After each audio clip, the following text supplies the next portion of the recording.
तो आज हम स्टार्ट कर रहे हैं प्रकाश के परावर्तन के बारे में, जो 10th क्लास से रिलेटेड है। यहाँ से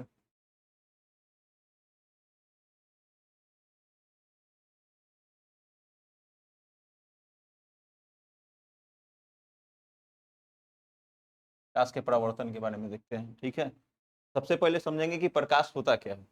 ठीक है, प्रकाश एक प्रकार का क्या है? ऊर्जा। ठीक है, कह सकते हैं कि प्रकाश एक प्रकार का ऊर्जा है। ठीक है, अर्थात कह सकते हैं कि प्रकाश को विभिन्न ऊर्जाओं में बदला जा सकता है। जैसे कि अगर हम बात करें कि सोलर प्लेट क्या करता है, तो सौर ऊर्जा को विद्युत ऊर्जा में क्या कर सकता है? कन्वर्ट कर सकता है। अब उस विद्युत ऊर्जा का उपयोग हम कोई भी ऊर्जा में कर सकते हैं। ठीक है, चलिए, तो प्रकाश एक प्रकार का ऊर्जा है। पहला बात हो गया, संसाधन के रूप में हम कह सकते हैं कि प्रकाश एक प्रकार का क्या है? ऊर्जा है। दूसरा क्या हो सकता है बात, कि प्रकाश वह माध्यम है, ठीक है, जिसकी सहायता से हम किसी वस्तुओं को क्या कर सकते हैं? देख सकते हैं। मान लीजिए कि प्रकाश अगर ना हो तो क्या होगा? ठीक है, तो प्रकाश अगर ना हो, हम भगवान हमको आंख दिए हुए हैं, अगर प्रकाश नहीं भी रहे तो हम किसी वस्तु को देख ही नहीं पाए। सबसे बड़ा खूबसूरत चीज अगर भगवान दिए हैं तो हमको क्या दिए हुए हैं? मस्तिष्क के बाद अगर कोई चीज दी है तो वह है हमारा आंख। और उसको अगर सुंदरता बढ़ाने के लिए अगर बनाया गया है तो वह है क्या है? लाइट। लाइट नहीं होगा तो किसी वस्तु को हम क्या कर सकते हैं? नहीं देख सकते हैं। और नहीं किसी वस्तु को हम क्या कर सकते हैं? नहीं, हम यह बात को नहीं समझ सकते कि कोई वस्तु मोटा है, किस प्रकार से मोटा है। जब हम उसको देख भी नहीं करेंगे तो कैसे हम बता सकते हैं कि वस्तु मोटा कैसे होता है, पतला कैसे होता है, ऊंचा कैसे होता है, सुंदर कैसे हो सकता है, खराब कैसे हो सकता है। ठीक है, तो प्रकाश का दो डिफिनेशन हो गया। एक, प्रकाश एक प्रकार का ऊर्जा है। दूसरा प्रकाश क्या है? कि प्रकाश जिसकी सहायता से हम क्या कर सकते हैं? किसी वस्तुओं को हम देख सकते हैं। ठीक है, चलिए आगे हम बढ़ते हैं। प्रकाश स्रोत। ठीक है, आगे देखिए, प्रकाश के स्रोत के बारे में बात करते हैं। स्रोत क्या होता है? तो स्रोत उसे कहते हैं जहां से कोई वस्तु निकलता है। ठीक है, तो पानी का जैसे स्रोत के बारे में बात कर सकते हैं। पानी कहाँ से निकलता है? पानी निकलता है कुआं से, तो कुआं उसका सोर्स हो गया। तो प्रकाश का सोर्स क्या हो सकता है? तो प्रकाश निकलता है सूर्य से। प्रकाश का सबसे बड़ा स्रोत क्या होता है? सूर्य होता है। हम विद्युत बल्ब भी कह सकते हैं। ठीक है, और इस आधार पर यह दो प्रकार से हो सकता है। एक होता है प्राकृतिक, ठीक है, एक होता है मानव निर्मित। मानव, ठीक है, प्राकृतिक में आप कह सकते हैं सूर्य, आप कह सकते हैं तारा। ठीक है, मानव निर्मित में आप कह सकते हैं विद्युत बल्ब भी कह सकते हैं। ठीक है, चलिए, ये दूसरा हो गया टॉपिक। ठीक है, आगे हम बढ़ते हैं। ठीक है, आगे वो आपको भी पता होगा। ठीक है, जैसे कि प्रकाश क्या चलता है? प्रकाश एक सरल रेखा में चलती है, जिसे क्या हम कहते हैं? प्रकाश की किरण कहते हैं। ठीक है, प्रकाश का क्या कहते हैं? किरण। और जो किरण का जो समूह होता है, किरण का जो समूह होता है, उसी को हम क्या कहते हैं? किरण पुंज कहते हैं। क्या कहते हैं? किरण पुंज कहते हैं। ठीक है, और इस आधार पे किरण पुंज को क्या भागों में बांटा गया है? तीन भागों में। एक होता है अपसारी, एक होता है अभिसारी, और एक होता है समांतर। ठीक है, चलिए हम आगे देखते हैं कि अपसारी किसे कहते हैं, अभिसारी किसे कहते हैं, और समांतर किसे कहते हैं। ठीक है, तो सबसे पहले हम देखते हैं कि अपसारी किसे कहते हैं। अपसारी, ठीक है, तो किसी बिंदु स्रोत से प्रकाश की किरण निकलकर फैलती चली जाती है, उसे हम क्या कहते हैं? अपसारी किरण पुंज कहते हैं। ठीक है, उसी प्रकार से अभिसारी किसे कहते हैं? ठीक है, तो अभिसारी क्या होता है? किसी बिंदु पे आके प्रकाश किरण क्या होती है? मिलती है, उसे क्या कहते हैं? अभिसारी किरण पुंज कहते हैं।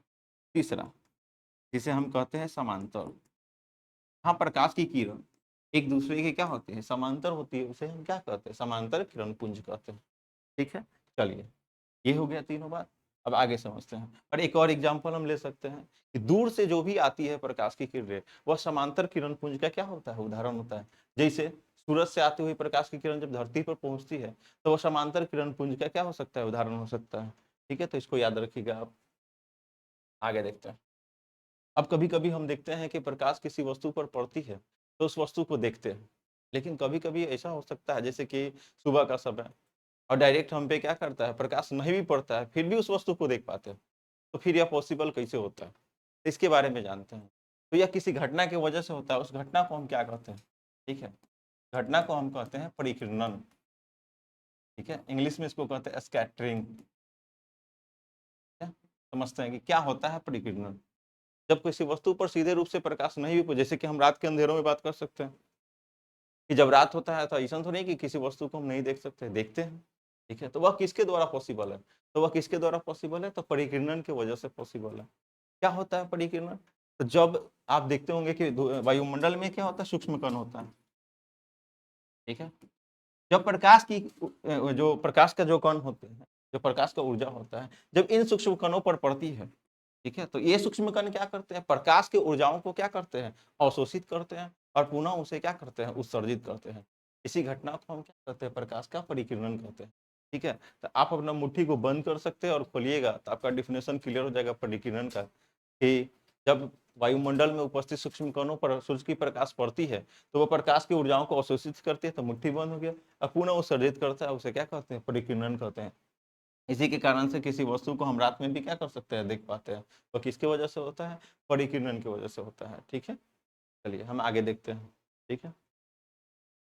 क्योंकि चैप्टर का नाम है प्रकाश का परावर्तन, तो हम समझते हैं कि प्रकाश का परावर्तन होता क्या है, ठीक है। अभी तक तो हम उसके आसपास के बारे में समझ रहे थे, तो क्या होता है प्रकाश का?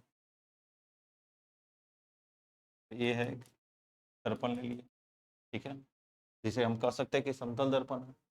जब प्रकाश की किरण इस समतल दर्पण पर लंबवत इस प्रकार से पड़ती है, यानी कोण बना के जब पड़ेगी, तो इसे हम कौन सा किरण बोलेंगे, ठीक है, ध्यान दीजिएगा। तो ये इसको हम ए के द्वारा सूचित करते हैं, इसको हम ओ के द्वारा सूचित करते हैं, ठीक है।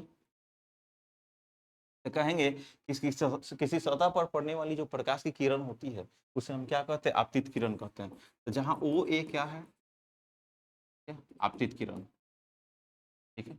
आगे देखिए, आपतित किरण सतह के जिस बिंदु पर पड़ती है, ठीक है, उसे हम क्या कहेंगे? आपतन बिंदु कहेंगे, ठीक है। अब जब प्रकाश की किरण आएगी तो परावर्तन का मतलब होता है प्रकाश का किसी वस्तु से टकराकर वापस लौटने की घटना को ही क्या कहते हैं? प्रकाश का परावर्तन। जब इस प्रकार से प्रकाश की किरण आएगी तो टकरा के क्या होगी? उसी माध्यम में वापस लौट जाती है, लेकिन आएगी आइकॉन बना के, मतलब आप आगे बताएंगे कि आइकॉन होता है क्या है। आएगी आपतित किरण से, आ जाएगी जो वह किरण क्या कहलाता है? परावर्तित किरण कहलाएगा। तो इसका नाम हम क्या दे देते? ओबी। ओबी क्या हो गया? परावर्तित किरण हो गया, ठीक है। अब आपको दिखाई दे रहा होगा आपतन बिंदु, ठीक है, और आपतन बिंदु पर डाला हुआ जो लंब कहलाता है उसे क्या कहलाता है? अभिलंब कहते हैं। तो जहाँ ओ एन क्या है, ठीक है, विलंब, ठीक है। अब यहाँ पे देखिए, अभिलंब है और आपतित किरण है, इसके बीच में एक कोण बन रहा है, ठीक है। तो हम क्या कहते हैं? कोण आई इक्वल टू आपतन कोण कहेंगे। फिर से सुन लीजिए, आपतित किरण और अभिलंब के बीच में जो कोण बनता है उसे क्या कहते हैं? आपतन कोण, ठीक है। और इसी प्रकार से देखिएगा तो अभिलंब है और परावर्तित किरण है, इसके बीच में भी कोण बनता है, ये क्या कहते हैं? परावर्तन कोण, ठीक है। तो 4-5 पॉइंट है, फिर से हम एक बार रिपीट कर देते हैं। किसी सतह पर पड़ने वाली प्रकाश किरण को आपतित किरण कहते हैं। आपतित किरण सतह के जिस बिंदु पर पड़ती है उसे आपतन बिंदु कहते हैं, ठीक है। और पढ़ के वापस जब लौटती है तो उस किरण को हम क्या कहते हैं? परावर्तित किरण कहते हैं, ठीक है। आपतन बिंदु पर डाला हुआ लंब क्या कहलाता है? अभिलंब कहलाता है। और अभिलंब और आपतित किरण के बीच में बना कोण क्या कहलाता है? आपतन कोण कहलाता है। और अभिलंब और परावर्तित किरण के बीच में बना कोण क्या कहलाता है? परावर्तन कोण कहलाता है, ठीक है। अब इस आधार पे क्या होता है? परावर्तन के दो नियम होते हैं, ठीक है, दो नियम, ठीक है। आप यहाँ से देख सकते हैं कि आपको दिखाई दे रहा होगा 3 लाइन, आप इस नियम को भी आसानी से याद कर सकते हैं। 3 लाइन को देखना है, आपको एक किरण दिखाई दिया, इसे इसका क्या नाम है? आपतित किरण है, ठीक है। उसके बाद दिखाई दे रहा होगा आपतन बिंदु पे डाला हुआ लंब क्या कहलाएगा? अभिलंब। तीसरा लाइन बताइएगा क्या है? परावर्तित किरण। बस यही 3 लाइन और पहला नियम खत्म, ठीक है।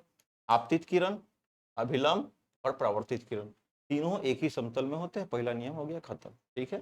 दूसरा नियम देखिए, दूसरा नियम जब हम अभिलंब डाले थे तो यह क्या करता है? इस कोण को दो भागों में बांटता है, एक आई और दूसरा क्या बनता है? आर, ठीक है। तो ये जो कोण आई होता है उसे कोण आर के बराबर होता है, ठीक है, यानी कि आपतन कोण परावर्तन कोण के बराबर होता है, ठीक है। क्लियर हो गया, ठीक है। ऐड कर, चलिए आगे देखिएगा, ठीक है। जब प्रकाश की किरण कोण बना के पड़ रही थी वापस लौटती थी परावर्तित किरण। यही अगर हम बात करें कि प्रकाश की किरण जब लंबवत पड़ती है तो क्या होता है, ठीक है। जब प्रकाश की किरण लंबवत पड़ती है तो उसी पथ पे क्या होती है? वापस लौट जाती है। और यहाँ पे कौन आई इक्वल टू कोण आर इक्वल टू क्या बनेगा, 0 बनेगा।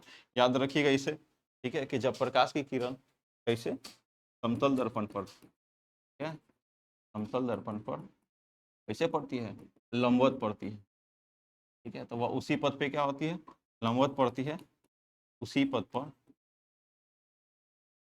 वापस लौट जाती है। और यहाँ पे आई और आर के बराबर क्या होता है, 0 होता है, ठीक है। चलिए हम आगे बढ़ते हैं, ठीक है, परावर्तन का नियम हम लोग समझ लिए। अब आगे देखते हैं कि दर्पण कहते किसको है, ठीक है। तो दर्पण क्या होता है, किसी खोखले गोलीय का क्या होता है, भाग होता है। दर्पण किसी खोखले गोले का क्या होता है, भाग होता है, जिसको अगर आप बाहर से कलई कर दीजिएगा तो यह कहलाएगा अवतल, ठीक है, और अंदर से कलई कर दीजिएगा तो क्या कहलाएगा, उत्तल कहलाएगा, ठीक है। और गोलीय दर्पण किसी गोले का भाग होता है तो इसका केंद्र भी होगा। यहाँ पे आप देख सकते हैं कि केंद्र है, इसी को हम क्या कहते हैं, ध्रुव कहते हैं। क्या कहते हैं, ध्रुव कहते हैं। तो गोलीय दर्पण के मध्य बिंदु को हम क्या कहते हैं, ध्रुव कहते हैं, ठीक है। और यह जो गोला होता है किसी खोखले गोले का भाग होता है तो इसका केंद्र भी होता है, और इसे हम क्या कहेंगे, वक्रता केंद्र कहेंगे। तो पी क्या कहलाएगा, ध्रुव, ठीक है, पी क्या कहलाएगा, ध्रुव, ठीक है, पी कहलाएगा ध्रुव, ठीक है। चलिए सी क्या कहलाएगा, उसे कहेंगे वक्रता केंद्र, ठीक है।